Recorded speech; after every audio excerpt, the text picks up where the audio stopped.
warahmatullahi wabarakatuh. Apa kabar Anda semua? Kembali berjumpa dengan saya, Hersy Beno Arif dari Forum News Network.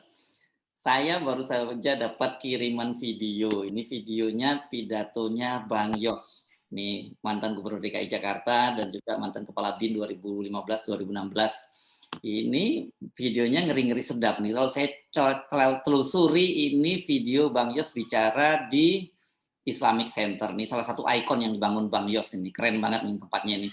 Dan tapi kontennya yang ngeri-ngeri sedap soal Indonesia itu lama-lama bisa terusir seperti warga negara di Melayu di Singapura. Orang lagi lamin. Apa bener tuh kontennya seperti apa? Saya akan ajak Anda langsung ngobrol dengan Bang Yos ini. Assalamualaikum Bang Yos. Waalaikumsalam. Ersu, Ya. udah berapa puluh tahun kita nggak pernah ketemu ini. Lama banget. Nah, jadi diundang Anda pakai Zoom ini pun aku deg-degan gitu kan. Aku mau diinterogasi soal apa ini kan gitu. Ya. Okay. Karena aku ini bukan siapa-siapa gitu. Ya. Oke. Ya, Bung Ersu. Ya. Tapi Anda sehat toh? Anda sehat toh?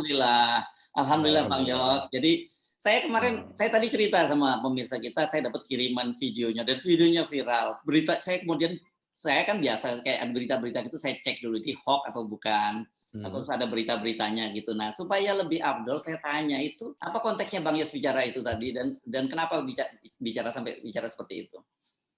Ya, gini ya ceritanya ya. Rabu kemarin itu hari Rabu minggu ini, saya itu diundang halal bihalal di Jakarta Islamic Center gitu ya. Ini kan ikonnya Bang Yos nih, merubah kawasan prostitusi terbesar di Asia Tenggara jadi Islamic Center tuh. Iya, jadi ini mengesankan karena untuk mengosongkan tempat prostitusi terbesar dan langganan banyak orang, termasuk para turis dan juga awak kapal gitu kan, karena dekat dengan Tanjung Priok ya, ribuan orang kerja di situ, itu nggak mudah gitu. Tapi alhamdulillah cerita singkatnya bisa saya tutup. Saya perlu waktu 1 tahun tanpa ada tangisan gitu loh, gitu kan. Nah, karena saya selalu pendekatan hati gitu kan. Siapa sih wanita yang mau menjual dirinya? Pasti nggak ada yang mau, kecuali terpaksa menghidupin anak-anaknya kan gitu kan. Artinya kalau saya carikan kerjaan lain, dia pasti mau kan. Itulah yang saya lakukan 1 tahun itu. Saya kasih angket mau kerja apa, salon, jahit, catering, usaha apa gitu kan. Lah itu saya kumpulkan dan saya kursuskan atas biaya Pemda gitu. Nah secara paralel juga Ustadz yang terkemuka lah saat itu ya saya suruh melakukan ceramah secara periodik di sana gitu kan. Jadi ada brainwash-nya juga gitu kan secara paralel dan bisa tutup ya. Kemudian setelah bersih ya itu kan nggak sedikit 11 hektar ya. 11 hektar luasnya itu nyari tanah di Jakarta yang menyatu dari satu itu susah. Jadi waktu sudah kosong itu semua media ya termasuk medsos juga memuat tempat prostitusi Kramat Tunggak pasti jadi hotel-hotel bintang kelas 5 supermarket Sutioso akan dapat duit banyak dari situ gitu. Nah, terus saya umroh gitu kan, umroh setiap kali ada kesempatan sholat di depan Ka'bah itu saya minta tunjuk Allah mau tak apain itu Kramat Tunggak. Lah akhirnya terinspirasi Islamic Center itu gitu kan. Asadikan. Jadi saya bangun masjid dengan beberapa bangunan dan harus diteruskan oleh gubernur berikutnya gitu. Dan itu perlu dicatat ya, Bung Hersu ya. Itu satu-satunya di dunia tempat haram jadah menjadi tempat sajadah itu satu-satunya.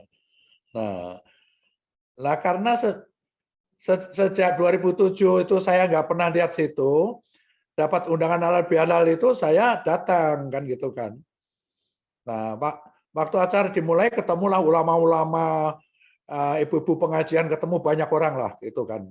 Baru ingat oh ini dulu apa yang melahirkan dan membidani Jakarta Islamic Center baru ingat mereka kan. Nah, terus di acara itu tiba-tiba saya suruh memberikan sambutan yang sebenarnya tidak acara di jadwal mereka gitu kan. Nah, Artinya apa? Jadi Bung Hersu, ini sambutan itu spontan ya. Kalau orang disuruh ngomong spontan itu kan apa aja yang lagi ada di pikirannya terus dikeluarin gitu kan. Nah, saya ngomong soal itu tadi kan. Terutama juga saya singgung kok kaum muslimin ini yang mayoritas kok sekarang kayak dipecah belah gitu, nggak akur lah, terkesannya di mata saya itu begitu gitu. Jadi itu saya ucapkan. Yang kemudian ya tentu saja sebagai seorang intelijen ya memang habitat saya ya Bung Hersu ya. Saya sekolah, saya melaksanakan tugas intel 25 tahun di Kopassus itu kebanyakan saya di pasukan Sandi Yuda gitu kan, pasukan Kopassus yang melaksanakan tugas-tugas intelijen. Jadi saya naluri intelijen itu nggak bisa hilang gitu kan.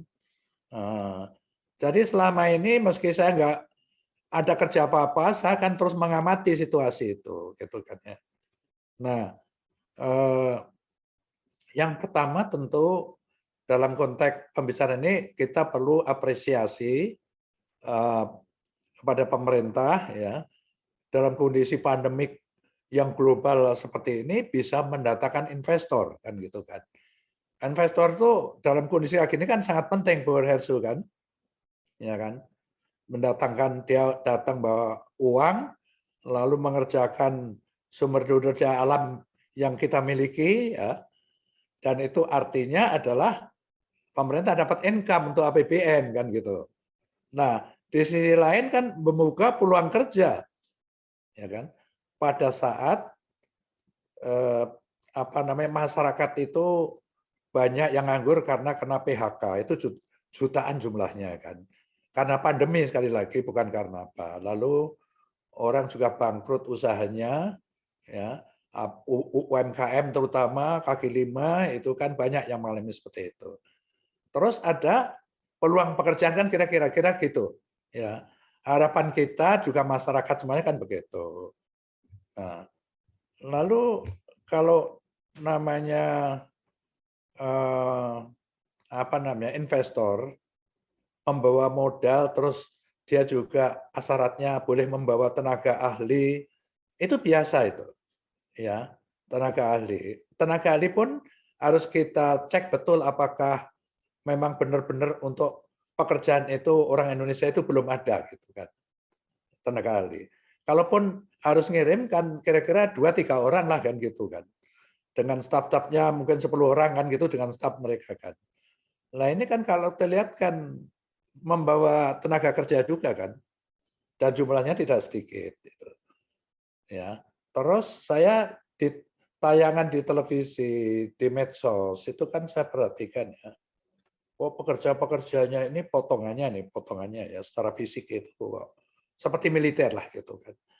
Dan itu tidak heran saya ya karena di sana itu ada wajib militer kan. Ya setelah wajib militer selesai, dia bisa mencari profesi yang lain, tidak ada masalah. Ya, kan, di Cina ini ya. Tetapi orang intelijen kan mikirnya lain kan. Pada saat kritis, artinya orang ini punya kemampuan bertempur kan gitu kan. Mampu menggunakan senjata, seperti itu pikirannya itu. Nah, pengamatannya seperti itu ya. Lalu kondisi sendiri ya, mari kita baca kondisi di Cina ya. Jumlah penduduk di sana itu menurut referensi yang saya baca selama ini adalah 1,4 miliar penduduknya, orang. Tolong dikoreksi, Bung Hersu. Benar nggak sih? Segitu. Sekitar itu seingat saya juga ya. Tapi saya juga angkanya sekitar itu. Tapi nanti kita mesti tampilkan data yang akurat. Ya, karena aku bisa aja salah ya. Ya, tetapi kan kita membayangkan begini ya, di tanah Cina itu juga tidak banyak-banyak amat lah resources yang dia miliki. Ya. Kita ngurus 270 juta sudah kayak begini susahnya ya, apalagi 1,4 miliar itu kira-kira. Ya, yang pertama kasih makan, yang kedua nanti tempat tinggalnya, papannya, lalu sandangnya, ya, pendidikannya, kesehatannya dan lain sebagainya. Tentu kira-kira kewalahan lah gitu kan.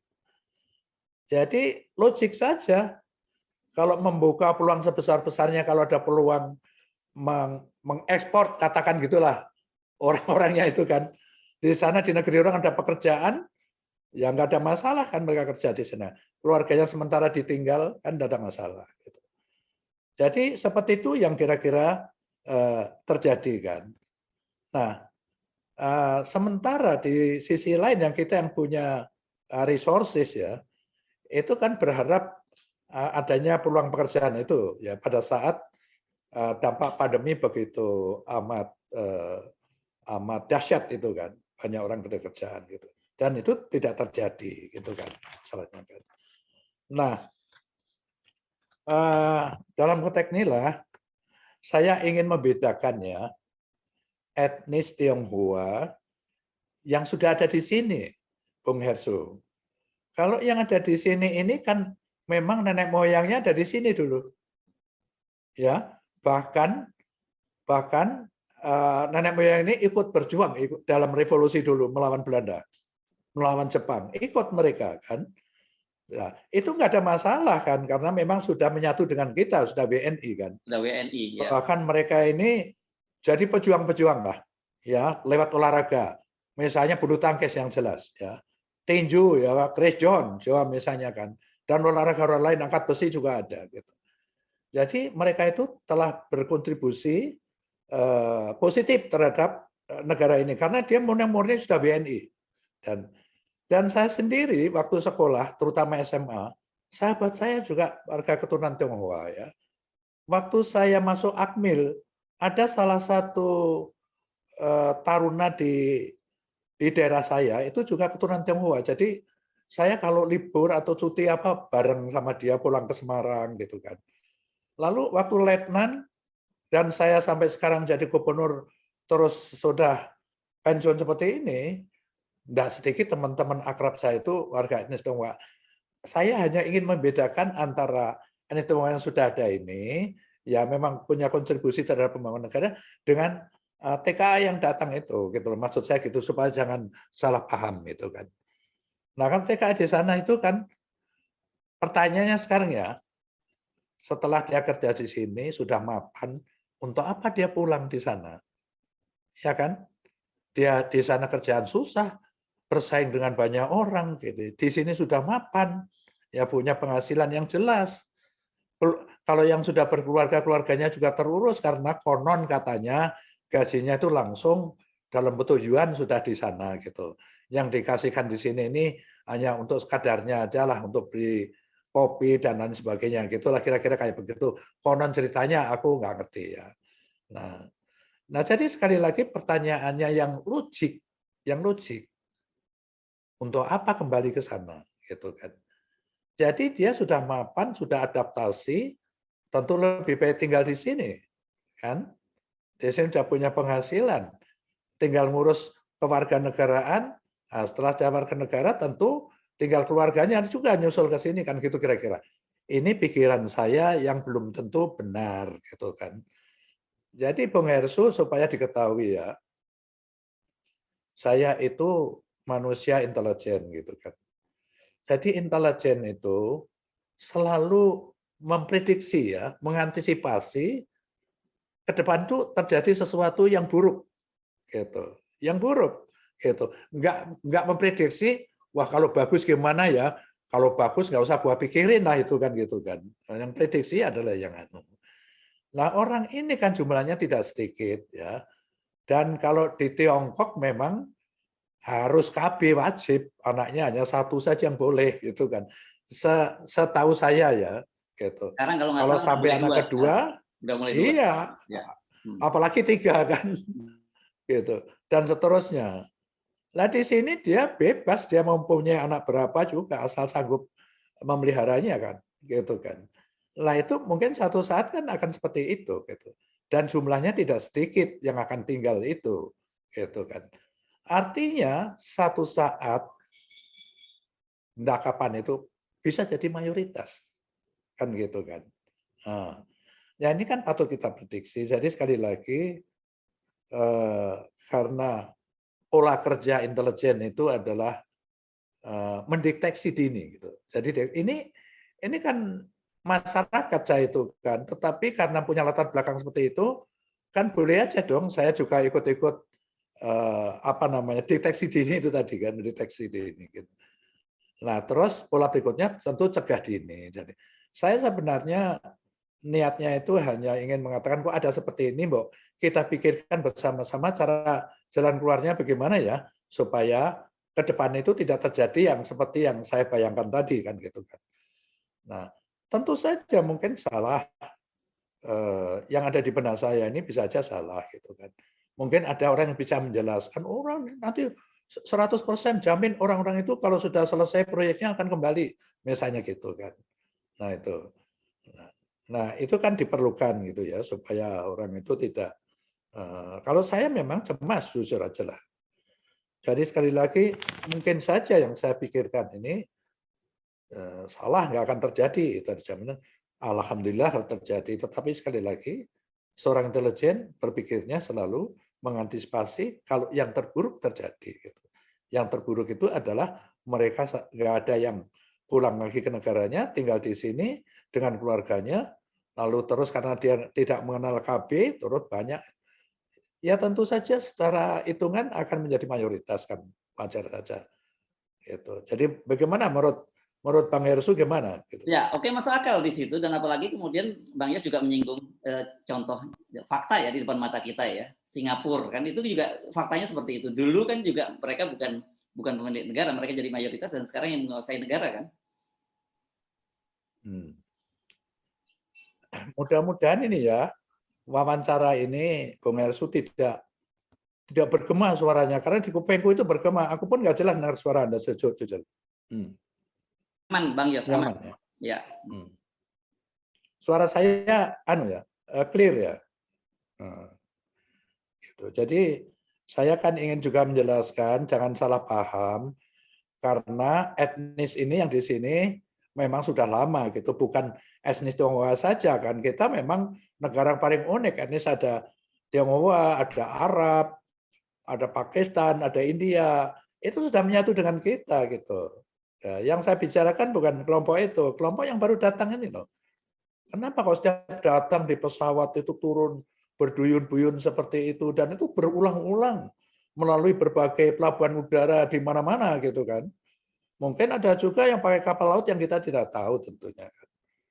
Gitu kan. Ya tentu Bung Hersu ya dalam hal ini tentu harapan kita kan ya karena orang itu pada ngimpi ada pekerjaan pada saat pasca pandemi ini kan gitu kan. Dan kita punya resources ya. Dan pemerintah saya sangat apresiasi mampu mencari investor gitu kan. Tetapi investor yang datang itu kenapa harus membawa tenaga dari sana? Kalau hanya sopir, tukang masak, terus satpam atau yang lain-lain yang kerjaan-kerjaan kasar, pasti kan kita bisa lah orang-orang kita gitu loh. Maksud saya itu gitu. Jadi manfaat dari investasi itu menjadi sangat maksimal. Ya, kita dapat income untuk APBN ya untuk kebutuhan banyak kepentingan masyarakat, lalu masyarakat kita juga dapat pekerjaan ya, terutama tentunya harus diutamakan orang-orang di daerah proyek itu gitu kan, harus diutamakan gitu. Oke, ini kan sebenarnya keresahan semacam ini bukan hanya milik Bang Yos, ini milik banyak orang, disuarakan bukan hanya Bang Yos, juga banyak masyarakat, terus juga kemudian ahli juga memperkirakan itu. Tapi ketika Bang Yos ini yang bicara, Bang Yos lama di militer, Bang Yos lama di birokrasi pemerintahan, lama di intelijen, kan ini menjadi sangat serius gitu ya, Bang Yos. Nah, apa yang Bang Yos pikirkan seperti untuk mencegah ini semua bisa terjadi? Karena berbagai protes yang dimunculkan masyarakat seolah-olah dinafikan oleh pemerintah. Ya, kalau menurut saya kenapa nggak segera dihentikan saja gitu. Maksudnya dihentikan bukan investasinya, TKA-nya gitu. Kalau memang omongan saya ini masuk akal gitu. Ya. Sangat kalau masuk ini akal. masuk akal sekali lagi. Sangat masuk akal ya. Ya. Karena saya kan nggak ngerti Bung Hersu, saya kan orang di luar lah. Ya, sudah jadi outsider saya gitu. Jadi nggak ngerti perkembangannya di dalam yang sebenarnya itu bagaimana. Tetapi kan mengamati dari luar seperti saya katakan bisa saja salah. Tetapi saya menggunakan logika saya gitu. Orang sudah mapan di sini, dapat kerjaan, dapat gaji yang dia pandang cukup. Kenapa aku harus kembali ke sana? Yang aku nggak ngerti nanti aku kerja apa, ya kan? Kalaupun ada kerjaan juga persaingannya melihatkan orang seperti apa kan gitu kan. Maka kemungkinan paling tinggi adalah dia setelah itu ngurus kewarganegaraan kan gitu. Bagi yang masih lajang gampang nyari jodoh di sini kan. Bagi yang keluarga kan tinggal ngurus keluarganya, pindah dari Cina kepada kita kan gitu kan. Nah, itu akan menjadi terus bertumbuh berbanyak sekali kan populasinya, pasti akan seperti itu. Sekali lagi menggunakan logika gitu kan. Mungkin ada hal-hal yang saya tidak mengetahui kan, ada kebijakan-kebijakan ini kan. Tetapi yang kita patut apresiasi tadi kan, dalam kondisi kayak gini ya mampu mendatangkan investor itu bagus lah gitu kan. Tetapi alangkah bagusnya kalau investor itu juga membawa peluang kerja masyarakat kita, terutama di daerah setempat yang ada proyek itu. Karena Bung Hersu, saya kan juga punya teman-teman yang bergerak di bidang tambang ya. Konon kabarnya proyek-proyek yang dikerjakan oleh investor China ini ya seperti perkampungan China lah. Semua nggak ada orang kita di situ, lalu tulisan bahasa yang menggunakan mereka semua gitu kan. Seperti itu keadaannya itu gitu. Bukan yang kita harapkan kan mereka yang datang ini menyesuaikan dengan kita kan gitu. Mayoritas yang ada di proyek itu adalah penduduk kita gitu kan. Oke, nah di luar itu kan sebenarnya kita bisa belajar dari pengalaman di beberapa negara, Bang Yos. Kemarin Sri Lanka itu juga heboh sampai kemudian pemerintah dijatuhkan, rumah-rumah pejabat dibakar dan sebagainya. Itu krisis juga dan akibat yang disebut sebagai debt trap atau jebakan utang Cina. Pemerintahan Pakistan juga jatuh karena itu. Belum lagi kita bicara di beberapa negara Afrika. Saya kira jadi kekhawatiran Bang Yos nggak berlebihan dan jauh sebenarnya harus menjadi concern kita bersama, Bang Yos. Ada contoh yang paling dekat, Bung Hersu, ya, adalah Singapura ya. Dan Singapura itu dulu saya kira mayoritasnya Melayu ya. Wajar saja karena dekat dengan Indonesia gitu kan. Banyak sekali orang Padang di sana. Saya tidak ingat ya apakah presiden pertama atau perdana menteri pertama itu Melayu ke orang Padang gitu kan. Presiden itu. Nah, ya presiden atau presiden ya. Ya presiden. Nah, apakah sekarang masih ada di bagian penting? Semua kan sudah tidak ada semua. Ada gitu presidennya kan. sekarang ada. Presidennya Muslim, tetapi sekarang Halimah Yacob. Tetapi ini perannya seremonial saja, Bang Yos. Jadi iya ya. Maksud saya itu adalah peran-peran penting di pemerintahan, kementerian-kementerian misalnya kan. Nah terus yang akan itu Malaysia gitu kan. Kan sudah banyak sekali yang di posisi-posisi penting ya. Ya tentu saja wajar saja kan Indonesia negara luas kayak begini, sumber daya alamnya sangat menjanjikan ya, banyak macamnya, banyak jumlahnya gitu. Itu kan sangat memungkinkan. Sementara di sana padat penduduk miliar, lu bayangin aja kita kan membayangin diri kita sendiri. 270 sudah setengah mati ngurusnya, apalagi miliaran seperti itu. Nah, apakah hal-hal semacam ini sebenarnya kan tentu walaupun Bang Yos bicara saya sudah di luar, tapi tetap saja akses pada kekuasaan dan sebagainya itu Bang Yos kan masih punya. Apakah hal-hal semacam ini kekhawatiran Bang Yos ini pernah didiskusikan atau dikomunikasikan dengan internal pemerintahan? Aduh, Bang Yos ya. Aku itu kan orang Jawa ya. Orang Jawa itu ewo-pekewonya itu juga tinggi gitu kan. Kalau aku nggak dipanggil, nggak diajak bicara, yang mana mau aku nyodor-nyodorkan diri saya kan, wah kamu memang siapa kan bisa gitu kan. Ya saya tentu sebagai warga negara, anak bangsa yang kebetulan saya punya pengalaman pemerintahan ya. Saya di TNI itu 30 tahun, Bung Hersu ya. Saya sebagai gubernur di pemerintahan sipil 10 tahun. Di intelijen 1 tahun ya. Lalu di 1 tahun lebih di kita. Lalu saya di BUMN juga 1 tahun gitu. Nah kalau memang diperlukan kan tentu saja saya adalah komunitas terhormat banget gitu kan. Pemikiran berdiskusi gitu kan. Nah paling tidak mungkin ini masukan, kalau dianggap ini masukan yang positif kan perlu dilakukan tadi kan, cegah dini kan itu kan. Cegah dini supaya yang saya bayangkan terburuk ke depan itu tidak terjadi kan harus sekarang lakukan. Gitu. Ya, ini karena pengalaman panjang Bang Yos itu saya kira selama masih bisa berkontribusi harus terus berkontribusi, dan kalau toh tidak cara-cara semacam ini, karena Bang Yos tahu kan ya video Bang Yos itu viral banget ya, video yang di Jakarta Islamic Center itu. Banyak yang pasti ngechat Bang Yos ya. Ya saya kaget aja gitu kan, karena itu pidato atau sambutan spontan, loh kok orang pada ngirim semua rekaman-rekaman pidato saya di sana, aku kaget-kaget aja kan. Apalagi begitu diminta Bung Hersu Zoom itu, waduh, aku mau diinterogasi apa ini? Ya, jadi apa poin yang saya ingin sampaikan adalah walaupun Bang Yos itu berada di luar pemerintahan, tapi ternyata Bang Yos itu bisa dengan tepat gitu menangkap apa yang menjadi kegelisahan publik. Dan kemudian ketika yang bersuara itu seorang Letnan Jenderal TNI Purnawirawan Sutioso yang pernah juga menjadi kepala BIN, orang menjadi terhenyak. Wajar kalau kemudian viral dan banyak yang bertanya pada Bang Yos. Ya, saya mudah-mudahan saya nggak ada niat apa-apa, Hersu. Saya itu anak bangsa, bahkan sisa hidup saya ini sudah saya wakafkan gitu loh. Kalau memang itu untuk kepentingan Republik ini, kenapa tidak gitu kan? Gitu. Aku kalau aja disuruh diajak berpikir menghadapi tantangan, itulah hiburan saya sebenarnya. Oke. Jadi kalau gitu Bang Yos, ini mesti harus sering-sering bicara pada publik, terutama berkaitan masalah concern masalah-masalah nasional ya, karena tentu saja kontribusi Bang Yos masih banyak ditunggu. Dan maksud saya gini, dengan posisi Bang Yos tidak lagi di pemerintahan itu, Bang Yos bisa melihat ini tidak kiri, tidak kanan. Karena kita sama-sama sadar sekarang ini terjadi perpecahan gitu ya Bang Yos. Ini menjadi concern kita ya. Bang Yos pasti merasakan ya. Prihatin nggak Bang Yos dengan polarisasi, perpecahan di masyarakat kita sekarang ini? Ya amat sangat, terutama di medsos itu kan. Orang namanya lagi nganggur kayak saya ini kan, tetapi karena saya juga politisi, ya naluri politisi ini kan nggak bisa hilang begitu saja ya. Kemudian saya juga hidup di intelijen itu lama banget gitu ya.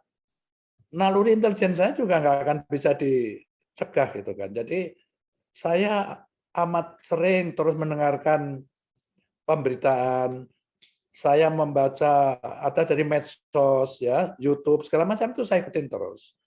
Ya artinya kan bisa saya simpulkan kan sebenarnya apa kayak nama lagu itu kan, what's going on gitu kan. Apa sebenarnya yang lagi terjadi itu, aku punya pikiran kan. Dan tentu juga ada pemikiran kalau misalnya terjadi begini, aku cara menyelesaikannya gimana ya gitu. Kan itu sudah naluri gitu ya. Naluri walaupun aku bukan siapa-siapa gitu, tapi ngerti kayak gini maksudnya gini gitu. Kayak misalnya juga yang terus saya pikir itu ya, itu masalah Papua juga gitu lah. Masalah Papua Bung Hersu ya. Itu juga jujur saya juga cemas gitu kan. Prajurit berjatuhan. Saya khawatir ya. Ya. Prajurit banyak bergugur di sana gitu ya. Iya, saya khawatir bisa aja Papua ini menjadi tim-tim kedua gitu kan. Tim kedua itu lepas dari kita gitu loh. Nah, itu sekali lagi seorang intelijen itu selalu memprediksinya adalah keadaan yang buruk. Ya. Gitu kan. Kok ada kejadian kayak gini, perlu pergolakan di dalam kok nggak rampung-rampung ya. Terus ada apa LSM dalam negeri di Papua sana yang kampanyenya adalah Papua Merdeka ya. Terus di luar negeri sana ada LSM NGO ya yang dipimpin Benny Wenda gitu di Inggris, terus berkampanye ke negara-negara PBB itu untuk Papua Merdeka gitu lah. Terus kenapa kok ada ribuan marinir diparkir di Sydney misalnya kan gitu kan. Sekali lagi seorang intelijen, aku tentara lama kan, menaruh pasukan di satu tempat itu selalu dihadapkan kepada ancaman gitu. Nah, ancamannya siapa sih sebenarnya? Namanya Sydney itu di Australia itu hopengnya Amerika kan gitu kan. Ya, di sana New Zealand nggak ada masalah, di sana PNG, ya pasti ke Papua kita ya. Apalagi ada kepentingan Freeport di sana kan gitu loh. Jadi sekali lagi ini pemikiran seseorang warga negara yang apa namanya ya, naluri intelijen itu nggak bisa hilang dari saya kan. Memprediksinya kok begini ya, hubungannya gimana ya? Terus kebiasaan Amerika mengintervensi negara lain itu gimana ya? Cara dia masuk ke Libya, cara masuk ke Irak ya.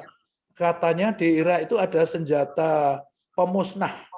Ledakan di kota New York, saat New York mati semua. Kira-kira kayak gitu lah kayaknya. Pemusnah. Ya. Terus dia masuk tanpa izin PBB, tanpa apa, dengan ada senjata. Sampai presidennya ya yang sangat dihormati mungkin oleh rakyatnya digantung. Ternyata di situ tidak ada senjata pemusnah. Tidak ada. Apakah ada sanksi dari PBB atau negara? Ya, karena dia memang superpower, bisa mencari berbagai alasan. Sebagai warga negara yang pernah mengabdi di militer terutama, di intelijen, tentunya kan berpikir sekali memprediksi yang tidak menguntungkan kan.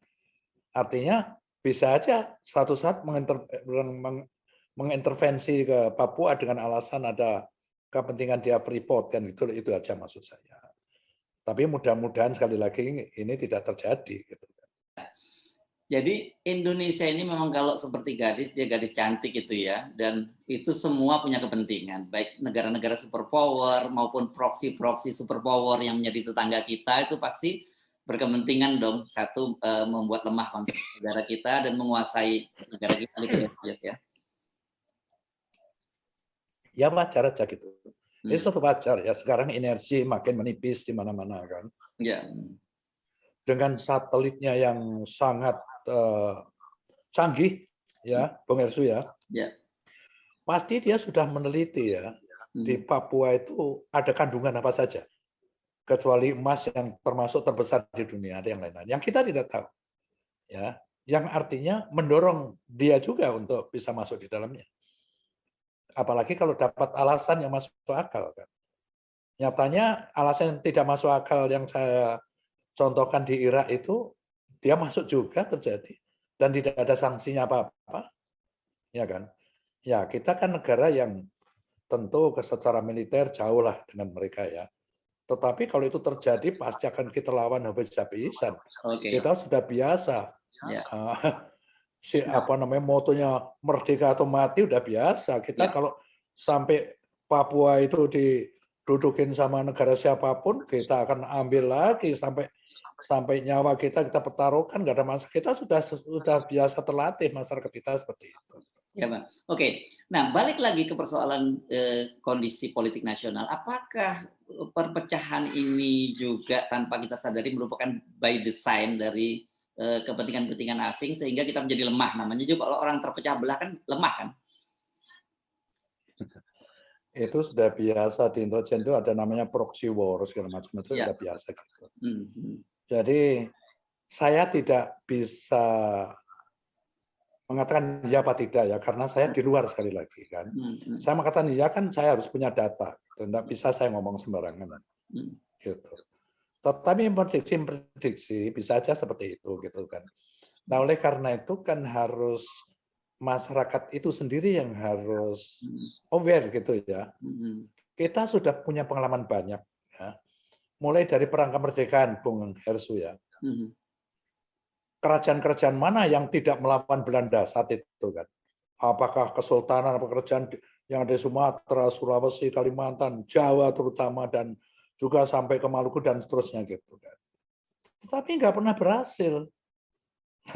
Kan gara-garanya terus ada Sumpah Pemuda, ya mereka menyadari pemuda-pemuda ini selalu jadi motor kan. Oh kalau kayak begini terus kita bersatu.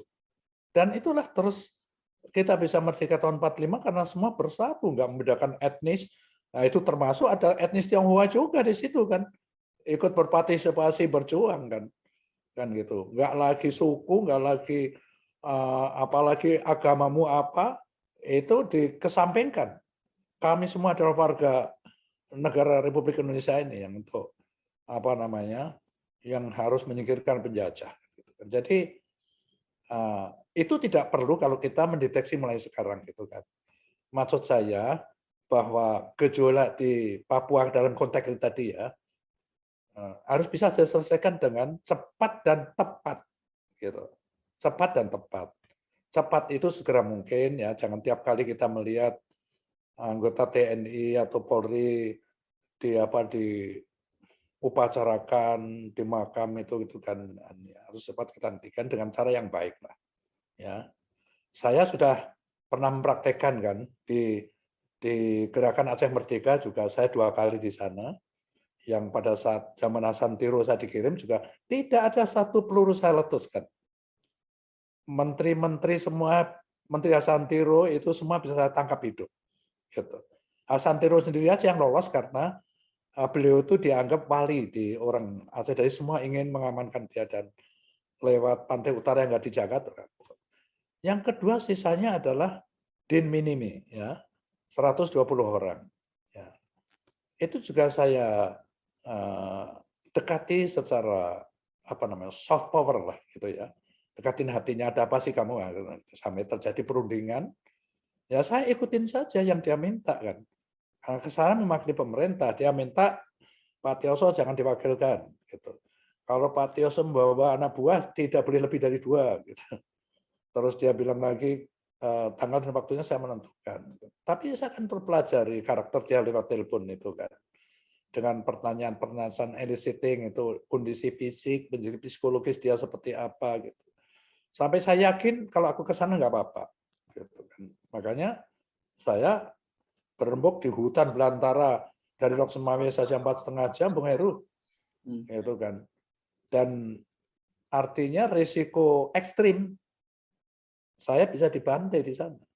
Atau minimal disandra gitu ya. Dan kan dampaknya serius tuh. Dari sandra, iya betul. Atau disandra, diturunkan logistik kan, senjata, amunisi, makanan yang dia kurang gitu. Tapi sekali lagi kan orang selalu belajar dari pengalaman sebelumnya kan gitu. Saya sudah ya berulang kali mengalami hal seperti itu. Saya yakin ini tidak apa-apa. Walaupun ajudan saya waktu itu ya, Kapten sekarang Mayor Tesna itu ngomong, Pak mohon dipertimbangkan lagi Pak, kita hanya 3 orang, mereka 120 orang. Gitu. Wajar saja karena dia bertanggung jawab terhadap keselamatan saya. Tetapi saya yakinkan kepada mereka bahwa tidak apa-apa, sungguh, aku yakin. Tetapi kita juga jangan mati konyol, artinya kita juga siap senjata, gitu, walaupun hanya 3 orang. Gitu kan. Nah, nyatanya bisa saat malam berunding, paginya dia turun semua, senjata diserahkan. Gitu loh. Artinya sekali lagi harus kita coba begitu juga untuk Papua, gitu kan. Nah, kecuali sekali lagi semua upaya nggak berhasil. Dia separatis kok, harus diapain gitu. Kalau ada negara misalnya negara bagian Texas mau memisahkan diri dari Amerika, kira-kira apa yang akan dilakukan oleh Biden? Ya pasti diserbu sama militernya, kan sama aja kok. Tetapi kita sekali lagi harus dilakukan pendekatan soft power dulu menurut saya. Menarik ini Bang Yos, lama nggak ketemu jadi yang kita obrolin banyak sekali, tapi kita jangan habiskan dulu perbincangan kita Bang Yos, karena next saya mesti ngundang Bang Yos lagi, kita bicara hal-hal lain, persoalan kebangsaan dan negara. Ini jangan selalu ngomong bahwa saya ini di luar pemerintahan, tapi jam terbang Bang Yos yang panjang di militer maupun di birokrasi pemerintahan itu masih wajar, masih masih kita tunggu untuk di-share kepada kita, atau sebaiknya juga mestinya masuk lagi lah ke pemerintahan tuh, nggak tahu saya sebagai apa, sebagai seorang senior, advisor atau apa gitu Bang Yos. Jadi ya begini Bung Ersu ya, mengkritik pemerintah itu baik gitu ya. Tapi kan sekali lagi bahwa kita itu punya budaya orang Timur ya, cara menjaganya juga dan juga harus objektif. Objektif itu dalam arti yang baik harus kita katakan baik, oh ini sudah berhasil. Kan saya katakan tadi, mendatangkan investasi itu nggak mudah dan itu adalah sebuah keberhasilan gitu. Cuman keberhasilan menjadi nggak maksimal karena pekerjaannya dari sana juga gitu aja kan. Tetapi kan ada yang positifnya kan gitu kan. Juga kalau kita mengkritisi di bidang-bidang lain juga harus objektif kan. Harus di sini didasari untuk kemaslahatan banyak orang, bukan untuk kepentingan kelompok atau diri sendiri gitu kan. Oke. Baik, terima kasih Bang Yos. Nah, ini menarik obrolan di akhir pekan bersama Bang Yos. Sekali lagi terima kasih kesediaan dan kesempatannya Bang Yos. Assalamualaikum warahmatullahi wabarakatuh. Komando. Wah, salam komando. Waalaikumsalam Bukan begini ya kalau warahmatullahi komando. wabarakatuh. Ya komando gini. Oh, Karena begini. RSU tanggap atasan saya lah gitu. Oh, gitu. Siap. Terima kasih. Sampai ketemu, Bung. Ya, siap. Semoga sehat ya. Ya, sehat. Baik.